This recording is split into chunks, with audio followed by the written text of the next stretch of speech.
Hi, my name is Kathy Giordano, and we're going to be talking about social skills training versus social stories. And I'm Pam Malley. I'm a speech pathologist, and I also have a son with Tourette Syndrome. So tell us about the types of training that you will recommend for students with social skills deficits. Well, it really depends upon the nature of the deficits. If a child has more anxiety that might be contributing, then you'd want to work with a counselor on learning anxiety strategies, management strategies to calm those down. Once you address those underlying issues, you need a good evaluation to identify what are the areas of social skills that are being impacted. Is it eye contact? Is it conversational turn taking? Is it proximity, knowing how far or how close to be to somebody? Is it knowing what kind of inside voice versus outside voice to use?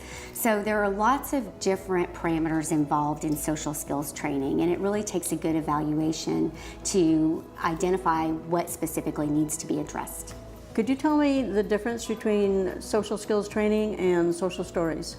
Basically, social skills stories are a component of social skills training. They're not separate. Social skills stories follow it's kind of like a pattern. There's a set way that you write social stories, and you write them for situations to tell a student or a child how you're supposed to respond or behave in a certain social situation. So you might write a social story about ordering at McDonald's so that they can learn the script per se of how to place an order and how to interact appropriately in that environment, or how to greet a friend. And then you would read the social story and review it over and over with the child so that they can learn from that. And this is a particularly effective strategy that is used with children who have autism.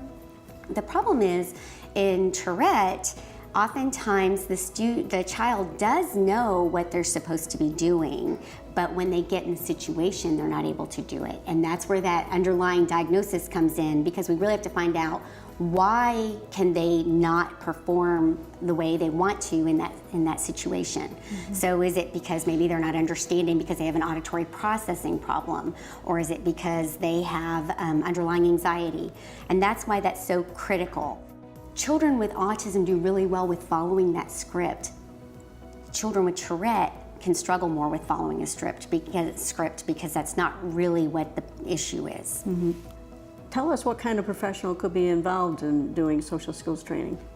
It really varies by state and where you are in terms of if you're doing it through private pay or through your insurance outside of school versus in school. Outside of school, I would seek out professionals that provide services like speech pathologists or counselors or social workers. They are able to provide those services, and you want to make sure that they're aware of Tourette syndrome and the different manifestations of Tourette syndrome so that they can know how to tailor treatment to your child. If they don't, if they're open to learning about it, then that's fine. They just have to be open to understanding all the nuances, and we can provide resources for that through the Tourette Association. In the school setting, different states offer the services through different channels. So some states you might get the services through occupational therapy, others it might be more provided through speech pathology. Other states at school it might be through the counselor, the school counselor. So you have to find out who in your school district really is the primary person who provides those services, and request the evaluation through them and the services. Thank you for joining us, and if you would like more information on this important topic, please go to tourette.org.